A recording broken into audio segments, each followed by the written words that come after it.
안녕하세요. 콜라겐 닥터 이왕희 원장입니다. 오늘은 필러를 맞으면 위험한 부위에 대해서 이야기를 할 건데요. 혹시 오늘 설명하고 있는 이 부위에 대한 시술을 고려하신다면 오늘 영상 보시고 택하시면 좋은 결과가 있을 것 같습니다.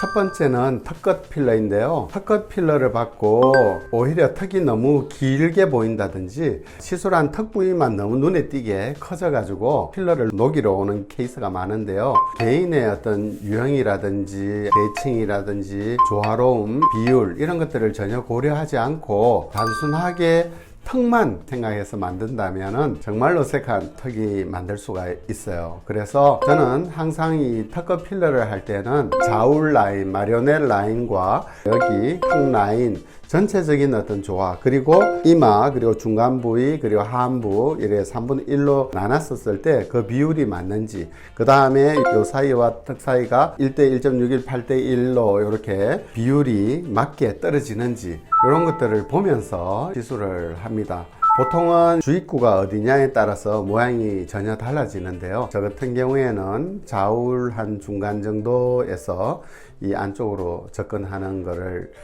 추천하고요. 그 다음에 턱끝을 할 때는 요 끝 부위를 당긴다든지, 좀 짧게 할 때는 중간 부위에다가 필러를 몰리게 해서 턱끝이 좀 짧아지게 이렇게 이제 디자인하기도 합니다. 두 번째는 볼 필러인데요. 옆볼 꺼짐이나 볼 패임 등 많이 패여 있는 경우에는 대량의 필러를 주입하게 됩니다. 그렇게 되다 보면 이 필러가 초기에 그 유지력이 약하기 때문에 좀 처진다든지 수분을 많이 끌어들이거든요, 필러는. 그래서 부하게 되어서 자연스러움이 좀 없어지는 이런 모습을 볼 수가 있어요. 그렇기 때문에 저희 병원에서는 소량일 때는 필러를 추천하지만 이렇게 많은 양을 주입해야 될 때는 저희 병원 대표적 시술인 콜라겐 터치를 권유합니다. 콜라겐 터치를 권유하는 이유는 콜라겐 자체가 입자화되어 있기 때문에 이동이 적게 되고 자가 조직화가 되기 때문에 부착이 잘 되어서 아주 자연스러운 모양을 만들어내요. 그게 다 피부까지 좋아지는 이런 일석삼조의 효과가 있거든요. 그래서 저는 이렇게 많이 꺼져 있는 사람들한테는 콜라겐 터치를 추천합니다. 세 번째는 코필러인데요. 코필러를 시술할 때는 일단 코를 이렇게 잡아 당겼었을 때 피부가 잘 늘어나서 이 충분히 필러가 들어가서 이렇게 자리를 잡을 수 있게끔 여유분이 충분하도록 필러를 주입하는 것이 중요합니다. 필러는 항상 이렇게 수분을 머금기 때문에 부풀거든요. 그래서 여유 공간을 두고 필러 시술을 하는 것을 권유드리고요. 가끔 그 아바타 코가 되어 가지고 여기가 상당히 두껍게 돼 가지고 이렇게 오시는 분들을 제가 볼 수가 있었어요. 그런 경우에 있어서는 매부리 코가 좀 심할 때 그것을 과도하게 교정하다 보면은 이 콧부리하고 이마가 같은 높이가 되어 가지고 이런 굴곡이 없이 그대로 아바타처럼 이렇게 되는 경우, 그 다음에 자꾸 코를 높이게 되면 이게 퍼져 가지고 아바타처럼 되는 경우가 있어요. 그런 경우에는 무조건 최대한 현재 있는 것을 다 녹이고 새롭게 작업을 다시 하거나 한 2주 후에 다시 시술을 하거나 아니면 그 주변을 봐서 어느 정도만 녹여도 모양이 잡힌다 하면 그 주변을 좀 녹여 가지고 모양을 잡아주기도 하고 그렇게 합니다. 필러를 주입하게 되면은 그것이 젤리 형태이기 때문에 여러 번 자주 시술을 하게 되면은 퍼지는 현상은 어쩔 수가 없어요.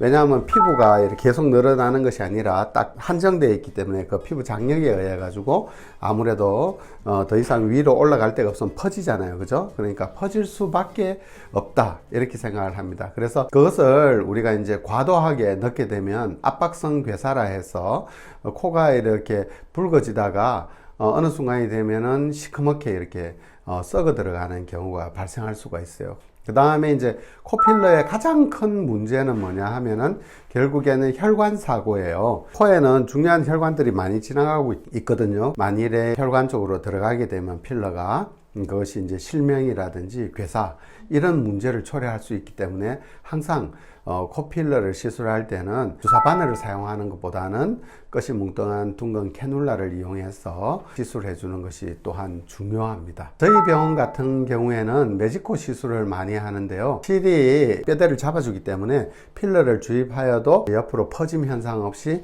깔끔하게 예쁘게 모양을 잡습니다.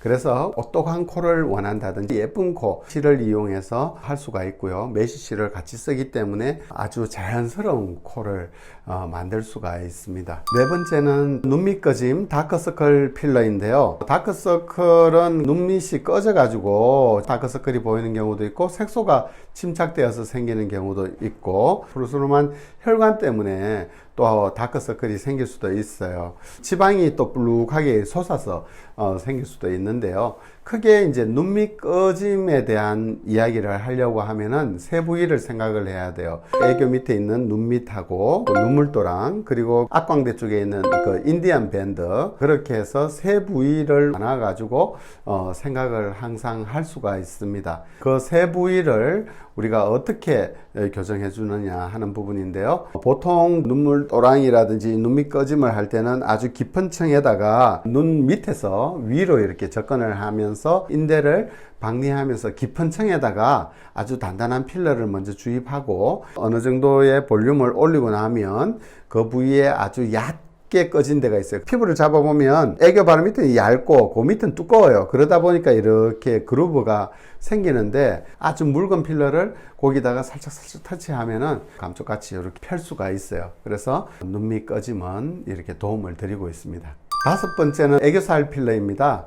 애교살은 조금 있으면은 확실히 동안이고 귀엽게 보이잖아요. 그래서 한때는 애교살을 이렇게 예쁘게 해주는 게 유행할 때가 있었어요. 그래가지고 거기를 넣고 하다 보니까는 이게 마치 지렁이 같이 이렇게 크게 이만하게 있어가지고 그런 모습을 만들 수가 있어요. 그래서 저는 애교는 최대한 작게 만들어주고 거기에서 조금씩 터치하고 하는 것을 권해드리고요. 애교살은 방이 이렇게 크게 이렇게 만들어지게 되면은 녹이고 나서 한참 뒤에 넣어도 또 이 그 부위가 이렇게 깨끗하게 안 들어가는 경우가 있어요. 그래서 애교살은 처음에 잘 만들어야 된다, 이렇게 이야기 드리고요. 너무 크게 할 때는 또 틴달 현상에 대해서 푸르스름하게 비치는 현상까지 나타나거든요. 눈밑 필러도 마찬가지고요. 눈밑 꺼짐도 마찬가지고 애교도 마찬가지예요. 그래서 자연스럽게 애교 지었을 때 예쁘게 나오는 정도로 이렇게 하는 것이 좋을 것 같습니다. 필러는 비교적 간단하게 컴플렉스를 보완하고 매력적인 얼굴을 만들어줘서 예쁘게 만들어주는 시술입니다. 그렇지만 이렇게 간단하다고 해서 너무 무분별하게 사용을 한다든지 하면은 여러 가지 부작용도 발생할 수 있고 문제를 일으키고 합니다. 그래서 전체적인 얼굴을 보면서 시술을 해야 되고 잘 맞는 병원을 찾아서 자기의 니드에 맞게 적절하게 시술을 한다 하면은 여러분들은 반드시 좋은 결과를 가져올 것이라고 생각을 합니다. 오늘 여러분 고민하고 있었던 어떤 시술이 있었다면은 오늘 여러분에게 도움이 되었으면 좋겠고요. 그러면 다음에 또 만나요. 여러분 안녕.